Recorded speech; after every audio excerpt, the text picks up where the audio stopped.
एक बहुत ही भोला भाला सा आलसी लड़का था। वह कोई काम नहीं करना चाहता था, बस खाना खाता, घूमता और सोते रहता था। एक दिन उसे किसी ने बताया कि एक आश्रम है जहां पर कुछ नहीं करना पड़ता है और हर दिन 2 समय का खाना और नाश्ता मिलता है, तुम वहां जाकर के रहो। उस आलसी लड़के ने सोचा कि ये तो बहुत ही बढ़िया है और वह उस आश्रम में जाकर रहने को सोचा और फिर वह भोला भाला आलसी लड़का अपना सारा सांसारिक जीवन छोड़कर उस आश्रम में जाकर रहने लगा। आश्रम में गुरुजी रहते थे, वह कुछ समय सबको प्रवचन देते हैं। वह आलसी लड़का सुनता था, बाकी समय आराम करता था और फिर भरपेट खाना खाकर सो जाता था।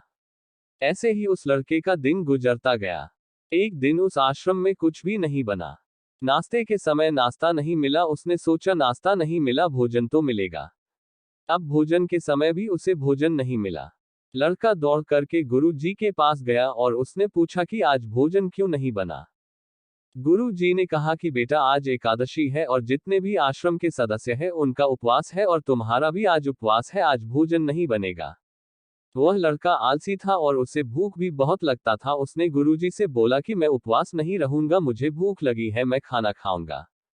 गुरुजी ने बोला ठीक है, जाओ भंडारे में से सामान ले करके आओ और आश्रम में नहीं बाहर ले जा करके बना लो, लेकिन याद रखना भोजन बनाने के बाद सबसे पहला भोग भगवान को लगाना और फिर तुम प्रसाद पाना। वह लड़का बोला ठीक है और फिर अनाज लेकर नदी की ओर पहुंचा। भोजन पकाने लगा, तैयार हुआ, उसके बाद कहने लगा कि भगवान श्री राम आइए, पधारिए, भोग लगाइए। अब जब उसे लगा कि भगवान तो आ नहीं रहे हैं तो फिर कहने लगा कि मुझे मालूम है आपको तो अच्छा खाने की आदत है, मैं बना नहीं पाया और मुझे अच्छा भोजन बनाने भी नहीं आता, लेकिन जो भी रूखा सूखा बना है आकर खा लीजिए। भगवान श्री राम उसकी सरलता पर बहुत ही प्रसन्न हुए और उस लड़के को दर्शन दे दिए। उसने देखा कि भगवान श्री राम आए हुए हैं और उनके साथ में माता सीता भी आई हुई है। लेकिन लड़के ने सिर्फ 2 लोगों के लिए ही भोजन बनाया था, एक अपने लिए और दूसरा भगवान के लिए, और अब क्योंकि भगवान के साथ माता सीता भी आई हुई थी तो उसने उस भोजन को माता सीता और भगवान के सामने ग्रहण करने के लिए रख दिया। भगवान श्री राम और माता सीता ने भोजन किया और उसके बाद जब वह जाने लगे तो यह भोला सा आलसी सा लड़का बोला कि प्रभु आप आए, दर्शन दिए, बहुत अच्छा लगा, मुझे खाने को कुछ नहीं मिला, लेकिन कोई बात नहीं, लेकिन आपसे एक विनती है कि अगली बार जब आप आएंगे तो कितने लोग आएंगे ये बता दीजिए ताकि मैं उतने लोगों के लिए भोजन बनाकर रखा रहूं। भगवान श्री राम मन ही मन मुस्कुराए और फिर अंतर ध्यान हो गए।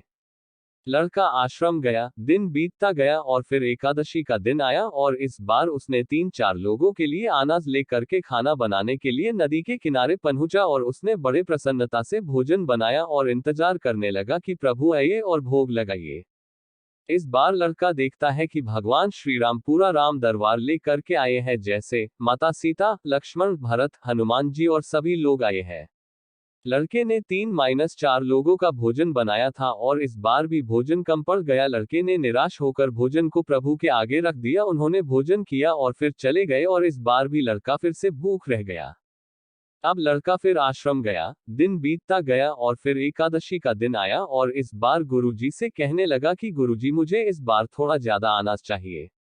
गुरुजी सोचने लगे कि यह इतना सारा अनाज का करता क्या है, कहीं इसे बेचता तो नहीं है। फिर उन्होंने कहा कि ठीक है, भूख से परेशान रहता है।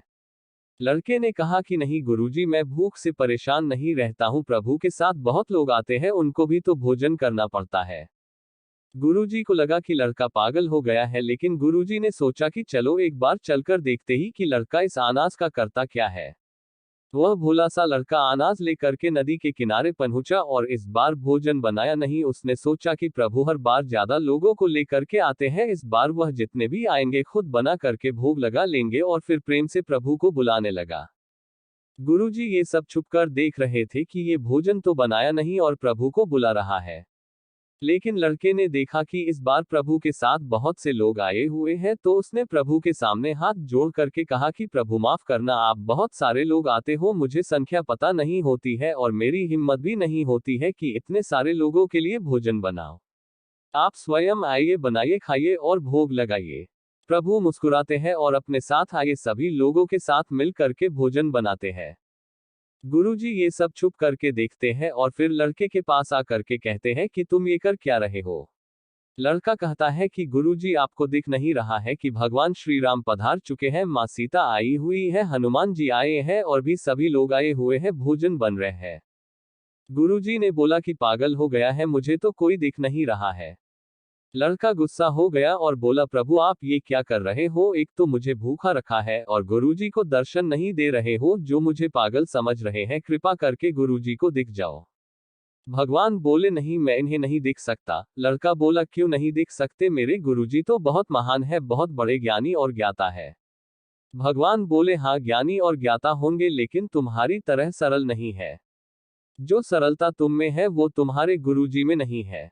लड़के ने ये बात गुरुजी से कह दी कि भगवान श्री राम कह रहे हैं कि आप में सरलता नहीं है, आप मेरी तरह सरल नहीं है, इसलिए आपको नहीं दिख सकते। गुरुजी की आंखें नम हो गई और रोने लगे कि और बोले कि बिल्कुल सही कहा, मेरे अंदर तुम्हारे जितना सरलता नहीं है, और फिर माफी मांगने लगे। फिर भगवान ने गुरुजी को भी दर्शन दिए।